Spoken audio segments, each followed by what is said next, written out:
তোমার টাকা নেই, সমাজে তোমার কোনো সম্মান নেই, তোমাকে টাকার পিছনে ছুটতেই হবে, টাকাকে ভালোবাসতে হবে। নইলে তোমার আত্মীয় স্বজন, বন্ধু মহলে তোমার কোনো মূল্য নেই।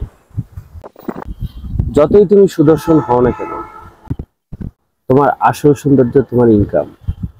যতই তুমি উচ্চ শিক্ষার ডিগ্রি গলায় ঝুলিয়ে রাখো, তোমার আসল ডিগ্রি তোমার ইনকাম। যতই তুমি মহান প্রেমিক হও, টাকা না থাকলে তোমার বেলাবর স্বর্ণের ঘর। যতই তুমি গন্ধহীন ফুল হও, তোমার পকেট ভর্তি থাকলে অনেক ভ্রমণ তোমার চারিদিকে ঘুরবে। তোমার টাকাই বলে দিবে তুমি কোন আত্মীয়ের বাসায় নিমন্ত্রণ পাবে। তোমার টাকাই জাজমেন্ট করবে কোন বংশের পরিবারের সাথে মেয়ের সাথে তোমার বিয়ে হবে। তোমার টাকা পয়সাই রোজগার ঠিক করবে তোমার সন্তান কোন পরিবারে কার কাছে কতটুকু আদর ভালোবাসা পাবে। মৃত্যুর পরে তোমার উত্তরসূরি তোমাকে কতটা গালাগালি দিবে,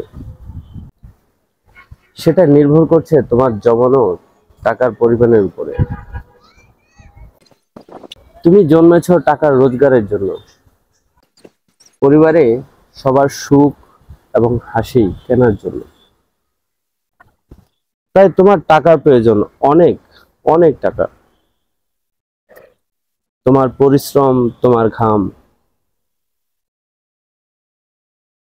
তোমার রক্তের হিসাব কেউ রাখবে না, শুধু তোমার টাকার হিসেবটাই রাখবে।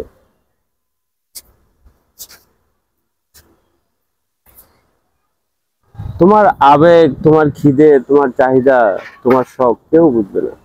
বুঝবে শুধুই তোমার ব্যাংক ব্যালেন্স, তুমি কতটা টাকা পয়সা জমিয়েছো। টাকা থাকলে তুমি সবার নজরে মহাপুরুষ, আর না থাকলে কাপুরুষ। টাকা থাকলে তোমার প্রত্যেকটা কথাই বাণীর মতো মনে হবে, আর টাকা যদি না থাকে তাহলে তোমার কথাবার্তা তোমার পানির মতো মনে হবে। তাই তোমাকে টাকা রোজগার করতে হবে, কারণ তুমি মানুষ নও, তুমি শুধুই একটা রক্তে মাংসে করার টাকা উৎপাদন করার মেশিন। এটাই বাস্তবতা। হা হা হা, হা হা হা।